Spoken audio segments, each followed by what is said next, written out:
오늘은 우리 데살로니가 전서 4장 1절로 8절까지 말씀을 함께 읽고 또 하나님 주신 말씀의 은혜 서로 나누겠습니다.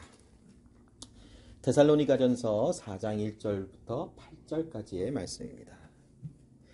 하나님의 말씀입니다. 그러므로 형제들아, 우리가 끝으로 주 예수 안에서 너희에게 구하고 권면하노니 너희가 마땅히 어떻게 행하며 하나님을 기쁘시게 할 수 있는지를 우리에게 배웠으니 곧 너희가 행하는 바라 더욱 많이 힘쓰라.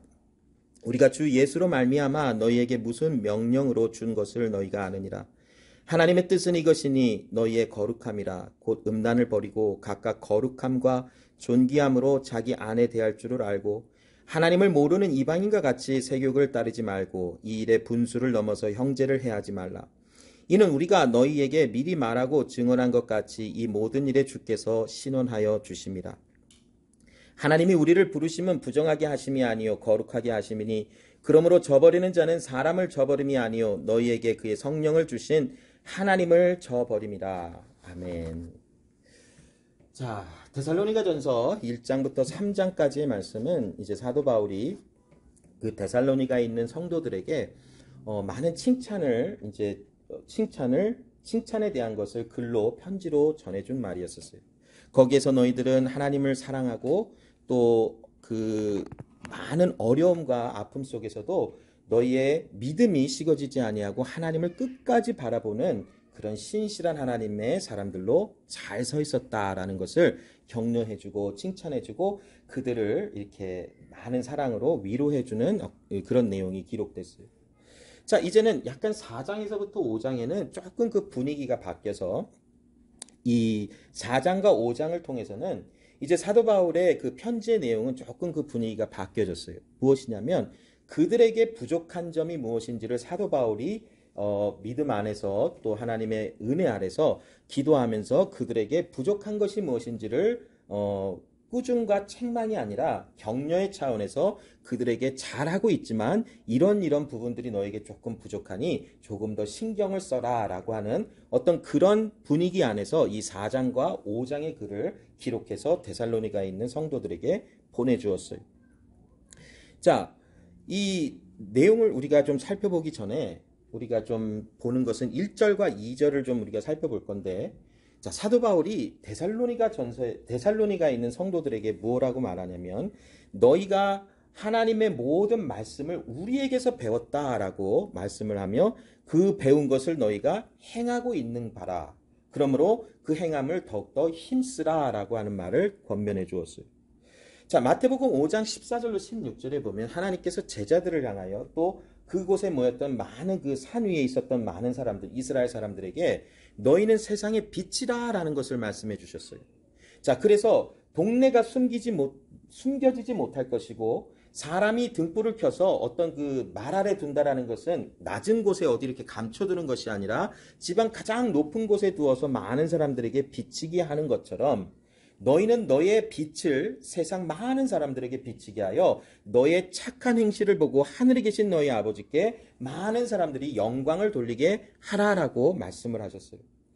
자, 우리가 이 말씀은 뭐 you are the light 뭐 이런 말로 많이 들어봤을 거예요. 너는 세상의 빛이라 뭐 많이 들어봤어요. 그럼 과연 예수님이 이 하신 말씀은 구체적으로 무슨 말씀을 하고 있는 것인가라는 것이 우리가 이 말씀을 조금 더 이해하기 위해서는 이 예수님 당시 말씀이 전해졌을 당시 이 마을들의 특징이 뭔지를 조금 그 이스라엘 땅에 있는 마을들의 특징이 무엇인지를 좀 보면 조금 더 알 수 있는데 그때는 이렇게 산꼭대기 같은 곳에 집이 좀 있었던 것 같아요. 그래서 멀리 여행하는 사람들이 지금은 이렇게 뭐 길가에 불도 켜 있고 어두우면 자동차에 불도 켤 수 있고 뭐 그런 게 아무것도 없으면 무슨 이렇게 들고 다니는 그 라이트 있잖아요. 이런 걸로 비춰가면서 갈 수 있지만 예수님 말씀 전하실 당시에는 그런 많은 그런 발전된 물건들을 우리가 누릴 수가 없었어요.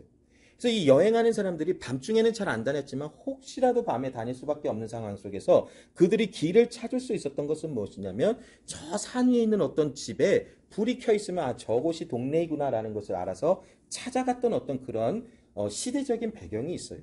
예수님은 이 말씀을 하시는 거예요. 산 위에 있는 동네가 불이 켜졌을 때 숨겨지지 아니하고 밝게 보여져서 여기에 동네가 있다라는 것을 알게 되어지는 것처럼 그리스도 예수의 생명과 은혜를 받은 하나님의 사람이라면 이 세상에서 그냥 가만히 묻혀서 살아가는 사람들이 아니라라는 것을 알려주시는 거예요. 여러분, 여기가 깜깜한데 무엇인가 조그만 그 밝기를 나타내는 불만 있어도 저곳에 불이 있구나를 알 수가 있어요. 우리가 세상에 나가서 주의 복음을 말로 전하지 않는 상황들이 대부분이에요. 특히나 일하는 곳에서는 복음의 은혜, 종교에 대한 것을 잘못 이야기를 하면 굉장히 불이익을 당하는 경우들도 있어요.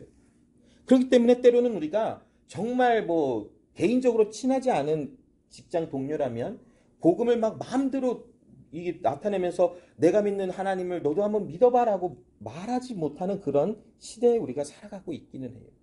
그러나 여러분, 아무리 빛을 가린다 해도 빛이 존재하는 그곳에는 빛이 있다라는 것을 누군가는 알게 되어져 있는 모습을 우리는 부인할 수 없어요. 그렇다면 우리가 세상에 나가서 하나님의 영광의 은혜를 알고 그리스도 예수의 생명을 받은 우리라면 무엇인가 세상과는 구별되어지는 빛의 모습으로 우리가 살아가질 수 있다라는 것을 예수님이 말씀하고 계시다라는 것이. 세상에 살아가는데 아무런 그리스도 예수의 향기가 나타나지 않는다면 그것은 마치 진짜 꽃이 아니라 가짜로 만들어진 무슨 플라스틱이나 종이로 만들어진 꽃과도 같지 않을까요? 모양은 분명히 꽃이 냄새가 좋겠구나 하고 가서 맡아봤는데 아무 냄새가 나지 않아요. 그것은 그 자체가 가짜이기 때문에 냄새가 나지 않는 것이. 물론 좋지 않은 냄새가 나는 꽃도 있을 것 같아요. 제가 많이 맡아보지는 않았지만 그러나 뭔가 안 좋은 냄새를 나타내는 꽃도 있겠지만 그러나 보편적으로 꽃은 좋은 냄새가 나요. 왜냐? 그 자체가 그 아이덴티티가 냄새를 나는 꽃이기 때문에 그래요. 예수님의 지금 말씀은 우리가 예수 그리스도의 영광의 빛을 받은 자라라는 것을 이야기를 하고 있어요. 그렇다면 어디에 가 있든 그 사람이 집에서 있든 직장에 있든 사업터에 있든 누구를 만나든 무엇을 하든 그 사람 자체는 그리스도 예수의 빛의 영광의 은혜를 아는 자요 그리스도 예수의 생명을 받은 자이기에 존재적인 그 모습 안에서 나타나는 그리스도의 향기가 있다라는 것이. 사도 바울은 그냥 여러 선교 지역을 돌아다니면서 복음에 대한 것을 렉처하지 않았어요. 그냥 어떤 가르쳐줌으로 하나님에 대해서는 이런 것이다 라는 것을 지식적으로만 전달하지 않았어요. 그는 가는 곳곳마다 주 예수의 복음의 은혜를 그가 받은 은혜, 그가 맛보아 알게 되어진 은혜로 받은 주의 향기와 은혜, 하나님의 말씀을 가는 곳곳마다 나타내는 사람이었다라는 것이. 여기 보면 너희의 착한 행실을 보고 많은 사람들이 하늘에 계신 아버지께 영광을 돌리게 하라. 이것은 영향력을 끼치는 사람이다라는 것이. 우리는 어디를 가든 말에도 티가 나고 행위에도 티가 나고 우리의 살아가는 삶의 방식에도 세상과는 구별이 되어져 있어요. 어둠과는 구별이 되어진 하나님의 영광의 빛을 비춰내며 밝혀내는 무언가 구별되어진 하나님의 사람들로 살아가게 되어져 있다라는 것이. 그곳에는 단순히 지식적인 것이거나 관념적인 것이거나 생각에서 머무르는 어떤 믿음의 차원이 아니라 우리의 삶 속에서 믿어지는 것이 행함으로 드러나게 되어지는 엄청난 하나님의 함께하심의 은혜가 나타난다라는 것이. 우리가 성경을 읽을 때 사도 바울이 데살로니가 지역에서 어떤 사역의 모습을 펼쳤는지는 다 알 수는 없어요. 그러나 사도 바울의 지금 이 1절에 고백하고 있는 것처럼 우리가 주 예수 안에서 너희에게 구하고 권면하노니 너희가 마땅히 어떻게 행하며 하나님을 기쁘시게 할 수 있는지를 우리에게서 배웠으니 곧 너희가 행하는 바라 더욱 힘쓰라. 어떤 면에서든지 사도 바울은 그 데살로니가 지역에 들어가서 한 달을 있었는지 조금 더 있었는지는 정확한 그 기간을 알 수는 없지만 사도 바울은 그곳에 들어가 영광의 빛을 본 그 모습을 그대로 나타내며 삶의 단순히 말로만이 아닌 삶의 행위와 모든 믿음으로 나타나는 열매가 그들에게 비춰졌다라는 것이. 그래서 데살로니가 있는 지역의 사람들이 그리스도 예수에 대하여, 복음에 대하여 배울 수 있었던 그 한 가지 은혜의 통로는 바로 사도 바울과 그의 전도 일행의 사람들의 삶 자체였다라는 것이. 야고보서 2장 14절로 17절에 보면 믿음과 행위에 대한 것을 강조하고 있어요. 우리가 구원은 행위로 받는 것이 아니다 해서 때로는 행위를 굉장히 소홀히 할 때가 없잖아 있어요. 그러나 여러분, 분명한 것은 우리의 구원은 오직 믿음으로 이루어지는 것은 사실이에요. 그러나 믿음이 있다라는 것은 어떤 결과를 가지고 오냐면, 믿는다라는 것은 반드시 행위가 동반되어지게 되어져 있다라는 것이. 예를 들어서 물을 마시면 우리의 갈증이 해결될 수 있고, 물을 마시면 우리가 건강을 유지할 수 있다라고 하는 믿음과 신념, 믿음이 있다라면 우리는 묻지도 따지지도 않고 물을 마시잖아요. 행위가 분명히 따라오게 돼 있어요. 여러분, 왜 밥을 먹어요? 먹고 살려고? 맞지요. 살려고 먹지요. 밥을 먹으면 우리에게 에너지를 주고 우리가 죽지 않는다라는 것을 알아요. 그렇기 때문에 우리는 어떤 음식이든 먹을 수 있을 만한 것이라면 먹어요. 왜냐? 음식에 대한 믿음이 있기 때문에. 행위가 따라오는 거예요. 그리스도 예수 안에서 우리가 새로운 피조물이며 그리스도 예수 안에서 우리가 하나님의 사람이 되었다라고 하는 그 하나님에 대한 은혜와 하나님의 사랑과 구원의 모든 하나님의 경륜을 깨달아 알게 되어지고, 그것이 내 안에 믿음과 회개와 회심의 능력의 은혜로 하나님께 돌아간 자라면 우리는 그 성령의 은혜 아래서 나타나는 분명한 행위적인 결과가 있다라는 것이. 사도 바울은 아마도 고통과 아픔을 당하는 그 상태에서도 누군가를 미워하거나 아니면 험담하거나 아니면 공격을 하는 일은 하지 않았을 것이. 그런 모든 하나하나를 통해서 사도 바울 안에 그리스도의 생명이 있음을 그는 많은 데살로니가 지역에 있는 성도들에게 알게 해주었고, 그로 말미암아 그들이 하나님의 복음에 대한 이야기를 듣고 알게 되어졌다라는 것이. 자, 이제 사도 바울이 그들에게 준 모든 복음의 내용은 그리스도 예수에게로부터 왔다라는 것을 분명히 그 출처를 알게 해주고 있어요.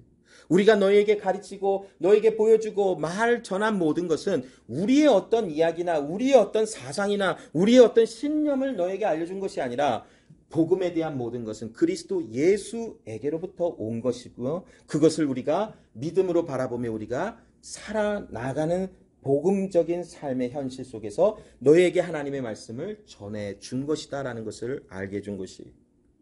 자, 아까도 말씀드린 것처럼 사도 바울이 데살로니가전서 4장 5장을 쓴 목적은 그들 안에 있는 부족한 것을 보충해 주기 위함이라고 분명히 이야기하고 있어요.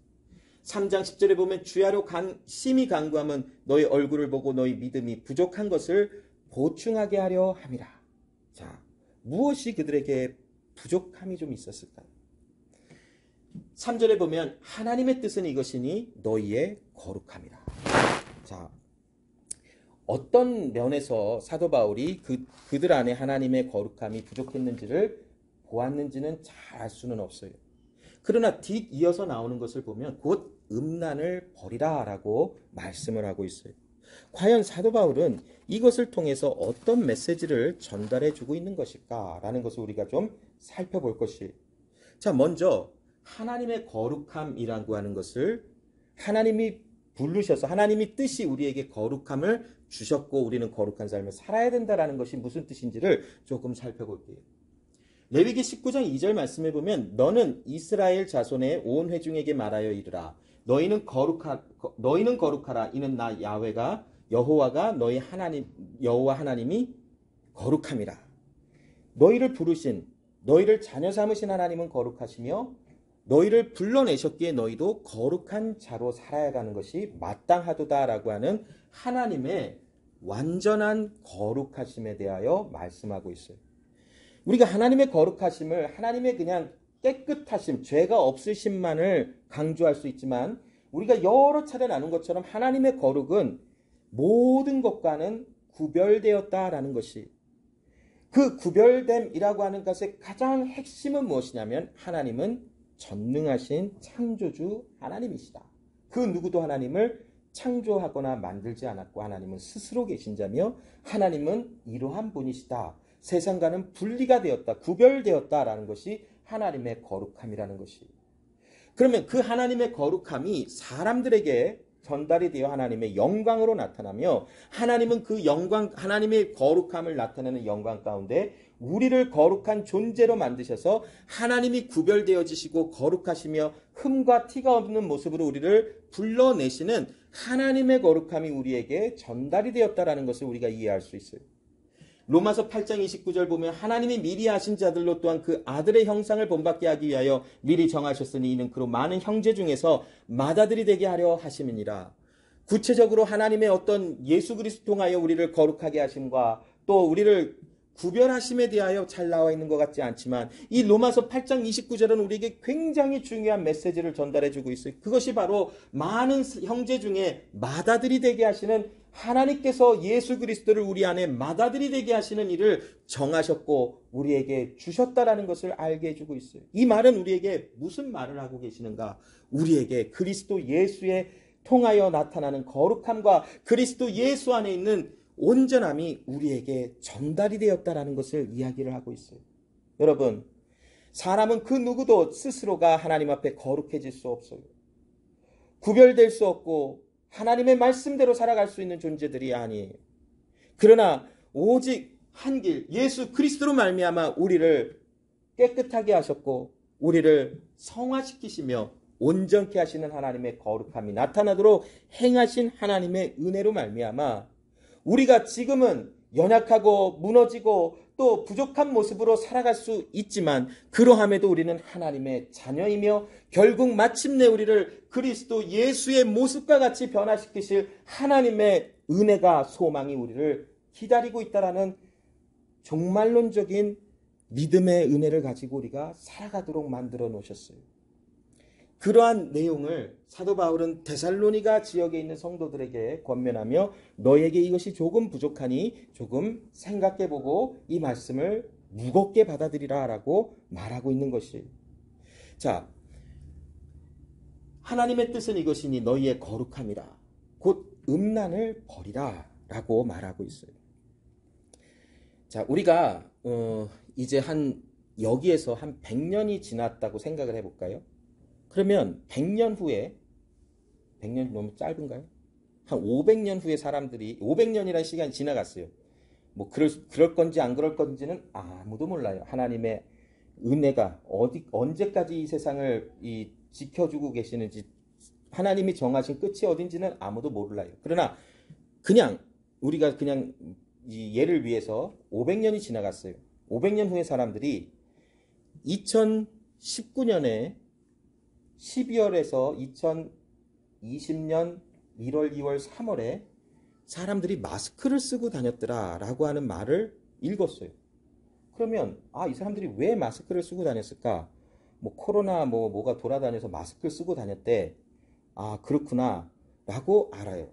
근데 그 내용이 전부 다 구구절절 다 기록을 했으면 그 500년 후에 사람들이 기록을 읽을 때 이래서 이랬구나, 이래서 이렇게 썼구나, 어떤 지역은 안 썼는데 왜 이 지역은 썼을까, 이런 거를 다 적어놨으면 그걸 다 알 수 있었을 것이에요. 그러나 어떤 일부분만 쓰여지면 참 이거를 밝혀내기가 어려워요. 자, 무슨 말을 드리려고 하냐면 우리가 같이 동시에 살아가는 사람들은 누리는 커먼한 것이 있어요. 우리가 다 알 수 있는, 누구나도 알 수 있는 것. 우리가 만약에 코비드-19 그러면 지금 다 알잖아요. 그거. 그러나 500년, 1000년 후에 사람들이 코비드-19 그러면 그게 도대체 뭔데? 라고 하는 말이 분명히 있을 거예요. 자, 사도 바울이 분명히 하나님의 부르심은, 하나님의 뜻은 이것이니 너희의 거룩함이라 바로 음란을 버리라 라고 얘기하는 데는 이 당시 살아가는 사람들이 누리고 있었던 어떤 커먼한 것이 있었는데 우리는 모르고 있는 부분이 분명히 있을 수 있다라는 것이. 자, 우리가 상식적으로 생각을 했을 때 하나님의 거룩함이라는 것은 단순히 음란을 버리는 것만으로 다 설명이 되지 않아요. 하나님의 거룩함은 음란을 포함한 모든 하나님의 말씀하신 더럽고 어두움과 세상적인 것을 멀리하고 버리고 하나님의 거룩함 속에서 구별되어지는 삶을 살아가는 것이 거룩함이라고 말씀하고 있어요. 그런데 사도 바울은 분명하게 음란을 버리라라고 하는 것을 구체적으로 말씀을 주고 있다면 이것은 어떤 부분에서는 우리는 알지 못하나 저 시대를 살아갔던 동시대의 사람들은 저 음란에 대한 무엇인가를 공유하고 있는 어떤 그런 문화적인 것이나 아니면 커먼한 어떤 그런 부분들이 분명히 있었다라는 것을 우리가 알 수 있어요. 그러면 음란이라고 하는 것은 과연 무엇일까라는 것이. 자, 이 당시 지도인데 저 위쪽에 보면 데살로니가 지역이 있고 그 위에 위쪽 오른쪽에 보면 빌립보 지역이 있고 또 데살로니가에서 왼쪽으로 오면 베레아가 있고 거기서 쭉 내려오다가 저쪽 끝에 보면 고린도 지역이 있어요. 자, 이 지역은 이 당시 그 로마에 의해서 그 지배를 받았던 어떤 그런 곳이다라고 우리가 얘기할 수 있고 로마의 어떤 영향력 아래 이 많은 문화가 또 여러 가지 이런 살아가는 방식이 이렇게 굉장히 많은 영향을 끼쳤던 그런 곳이었었어요. 자, 저곳에서 특별히 저 아덴이라고 하는 것은 그리스의 많은 철학자들이 저곳에서 활동도 했고 또 저곳에서 많은 철학적인 어떤 이야기를 했던 사람들인데 이 당시 많은 사람들이 공유하고 있었던 문화가 뭐였냐면 자, 그냥 오늘 시대를 좀 연결을 시켜보면 결혼을 했는데 여자친구가 있어요. 자, 그러면 안 되죠. 결혼했는데 사람 친구도 아니고 여자친구가 있어요. 그럼 그 여자친구를 두는 목적은 성적인 쾌락을 위해서 둔다. 그리고 또 결혼한 사람인데 여자친구도 있고 와이프도 있고 첩도 있어요. 그 첩을 둔 이유는 집안일을 시키고 또 여러 가지 도움을 받기 위해서 한다. 그리고 아내에게는 자녀를 생산하게 하기 위해서 둔다. 이런 말들이 이 당시 굉장히 당연한 문화로 그냥 퍼져 있었던 시대적인 배경이 있어요. 지금 그런 삶을 살아간다면 아마 굉장한 논란거리가 되고 굉장한 많은 좋지 않은 이야기들이 나오겠지요. 그러나 저 당시 이 데살로니가 지역에 있는 사람들에게도 결혼을 하였음에도 그냥 성적인 어떤 그런 바운더리가 굉장히 불분명했어요. 그래서 그냥 마음만 맞으면 그냥 굉장히 친하게 지내고 이런 일들이 비일비재하게 일어났던 것이 있었어요. 그런데 데살로니가 지역에 사도 바울이 들어가서 그곳에 복음을 전했지만 이들의 문화 속에서 또 누리는 어떤 그런 자기들이 맞다라고 옳다라고 생각하는 사상 속에서 성적인 어떤 그런 불분명함, 더러움이 그냥 교회 안에서도 아직도 많이 남아있는 것을 사도 바울이 어떤 면에서 보았던 것 같아요.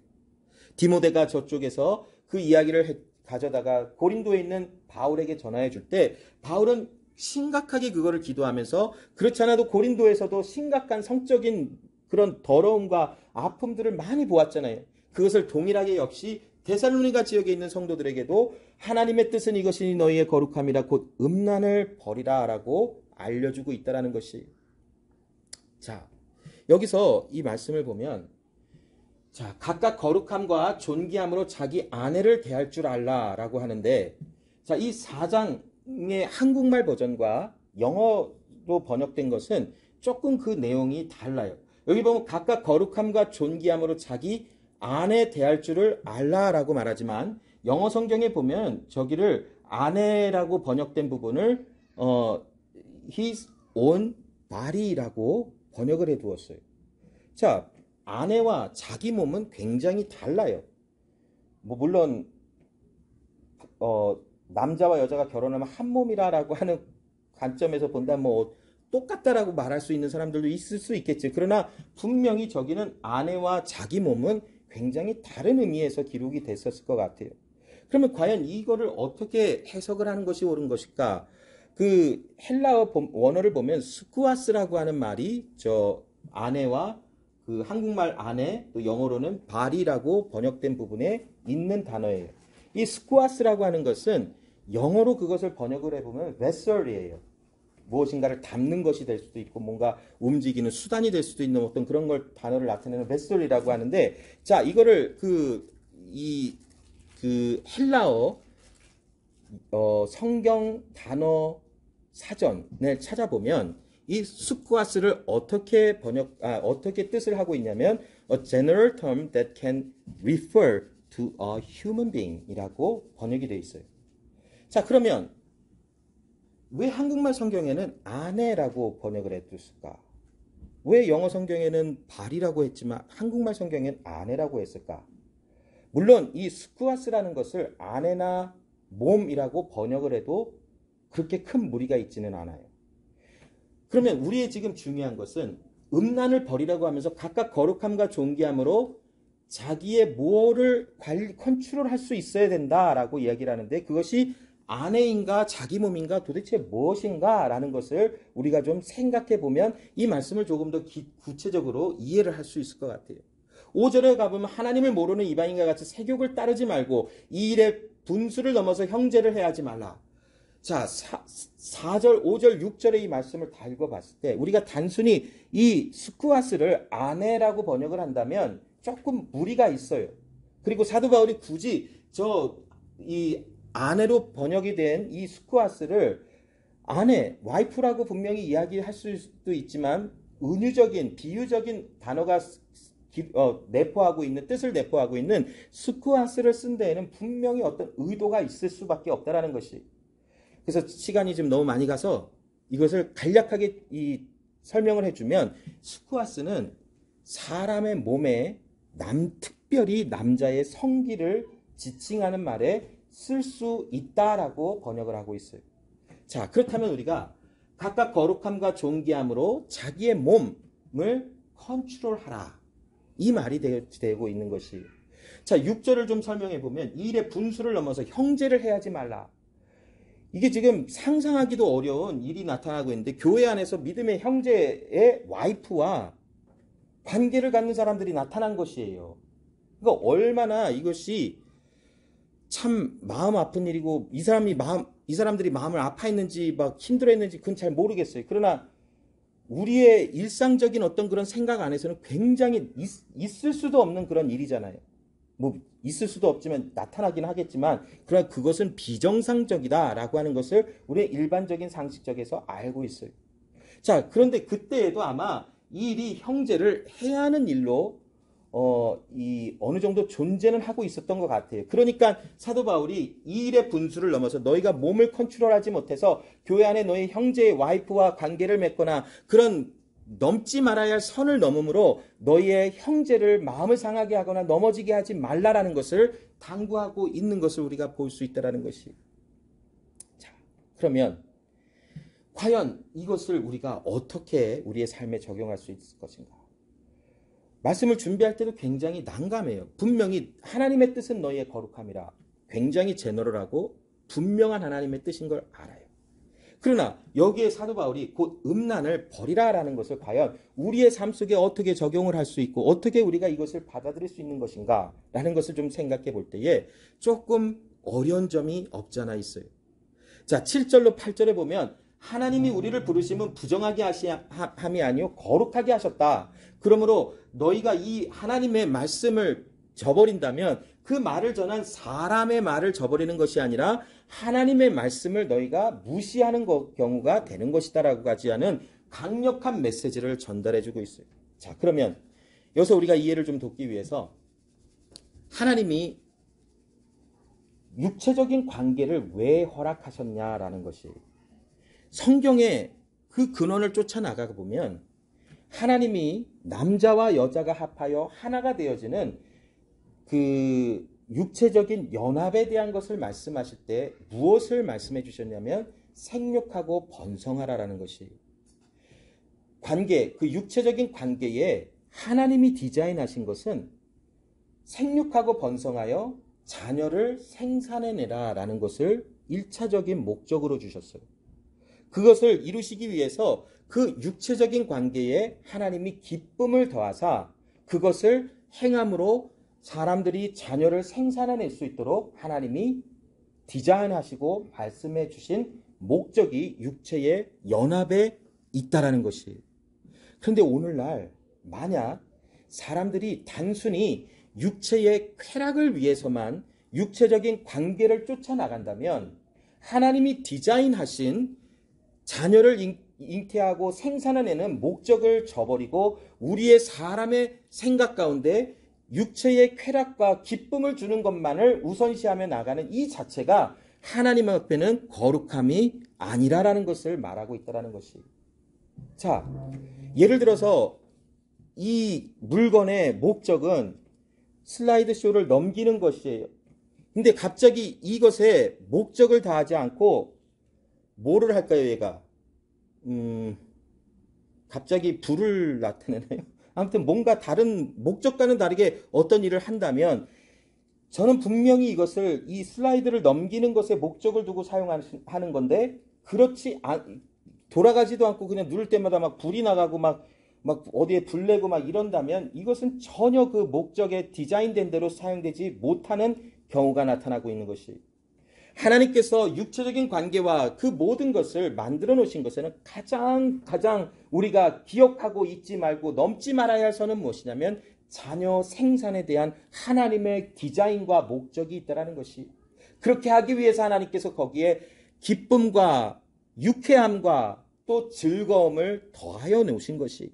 그런데 그 하나님의 목적은 제거해버리고 가장 위에 놓으신 하나님의 목적은 자녀 생산의 목적은 제거해버리고 기쁨과 쾌락과 즐거움만을 쫓아나가는 관계가 계속 이루어진다면 그것 자체가 바로 하나님의 세우신 목적과는 거리가 멀게 되어지기 때문에 그것이 바로 우리의 거룩하지 않는 모습이다라는 것을 사도 바울이 강조하고 있다는 것이.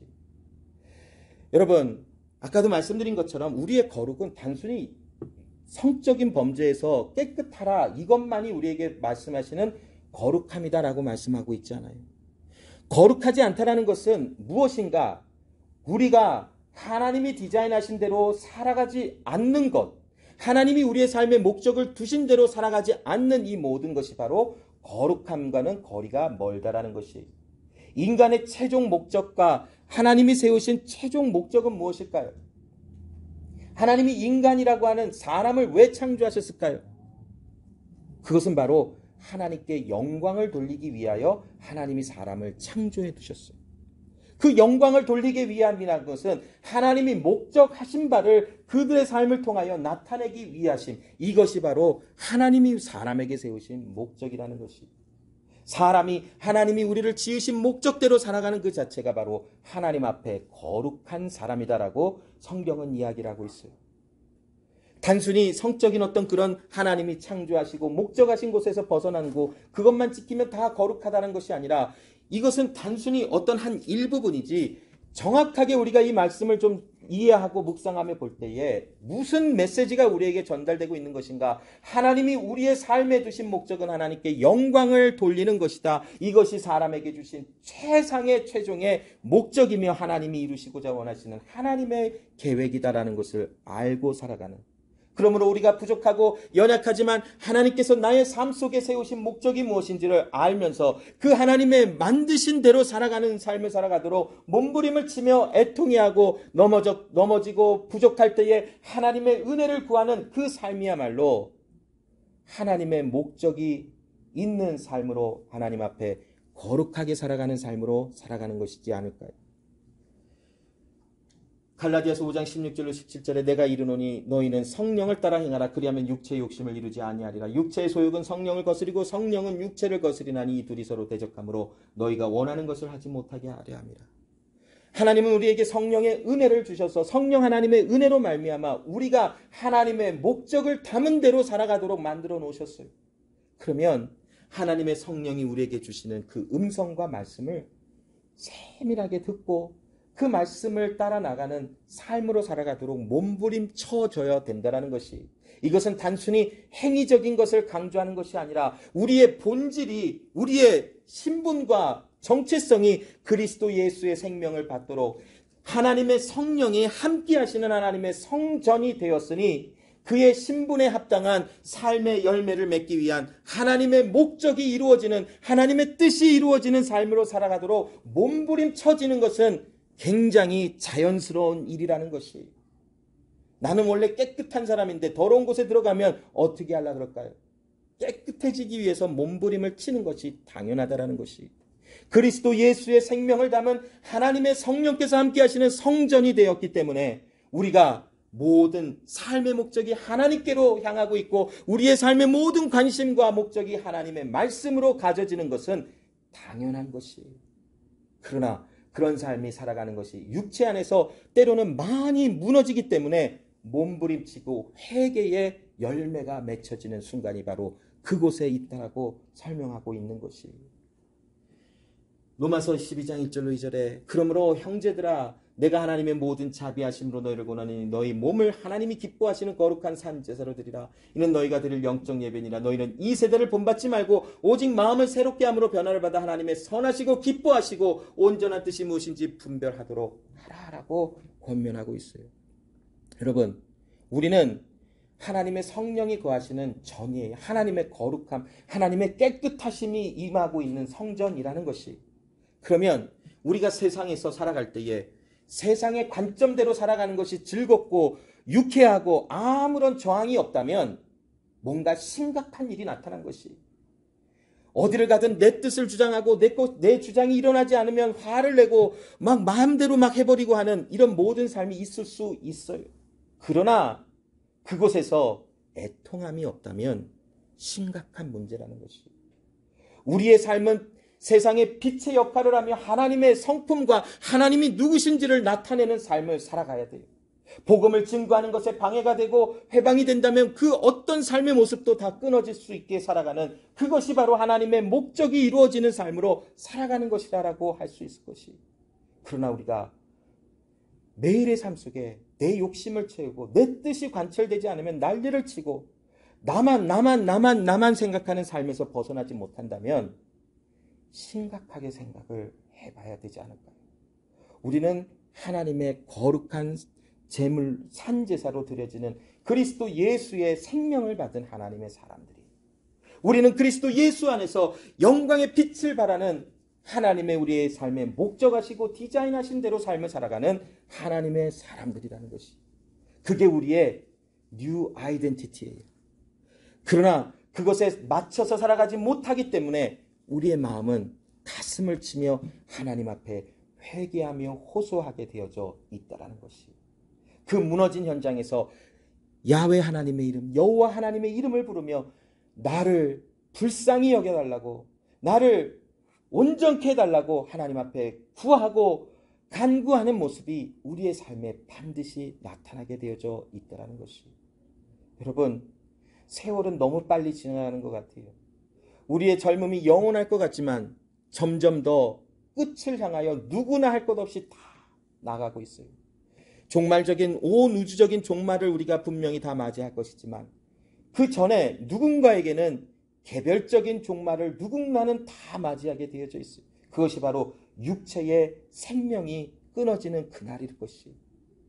그렇다면 여러분, 우리가 어린아이와 같이 나밖에 모르고 나에게 무엇인가 좋은 것이 있으면 좋아하고 싫으면 싫어하는 이런 연약한 어린아이와 같은 신앙이 아니라 그리스도 예수의 부르심을 안에서 하나님이 나에게 어떤 목적을 주셨는지를 이해하고 그것이 바로 하나님의 영광을 위해서 나를 지으신 하나님의 뜻이 있는 것을 알았다면 여러분, 삶의 현장에서 몸부림쳐야 되는 것이, 그렇게 살아가지 못하는 현실에 몸부림치며 하나님 앞에 회개하며 하나님 앞에 나아가기를 힘써야 하는 것이 바로 그리스도 예수의 생명을 받은 이 시대를 살아가는 사람들의 마땅히 행해야 될 모습이라고 성경은, 말씀은 우리에게 주고 있습니다.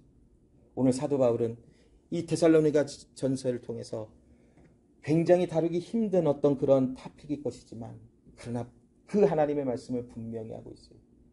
하나님이 정하신 목적에서 벗어나지 말라. 너의 삶에 주신 목적의 바운더리를 넘어가지 않게 살아가고 넘어가더라도 하나님께 돌아오게 되어지는 은혜가 우리에게 주어진 것이다. 이것을 깊게 생각하고 이 뜻을 하나님의 말씀으로 받아들이며 절대로 저버리지 말라라고 전달해주고 있다는 것이, 하나님의 예수 그리스도의 생명을 받으신 귀한 하나님의 자녀 여러분, 또 믿음의 동역자 여러분, 우리가 오늘 이 말씀을 심각하게 받아들이며 이제 이 이후로 삶의 현장으로 돌아가서 어떤 삶을 살아가야 되는 것이 옳은 것인지를 심각하게 고민해 보면서, 너무나 세상을 살아가는데 나태하고 뒤로 처져서 살아가는 것이 아니라 때로는 어두움과 더러움에 저항하며 하나님의 말씀을 이루어나가는 힘찬 모습으로 살아가는 것이 우리 삶에 가득하기를 정말 간절히 기도하고 소원합니다. 하나님의 부르심, 그 부르심이 우리에게 분명히 있기에 그 하나님의 부르심을 생각하며 오늘도 생명력이 넘치며 영광의 빛의 흔적이 남는 그런 삶으로 살아가는 여러분 모두가 되시기를 간절히 소원합니다.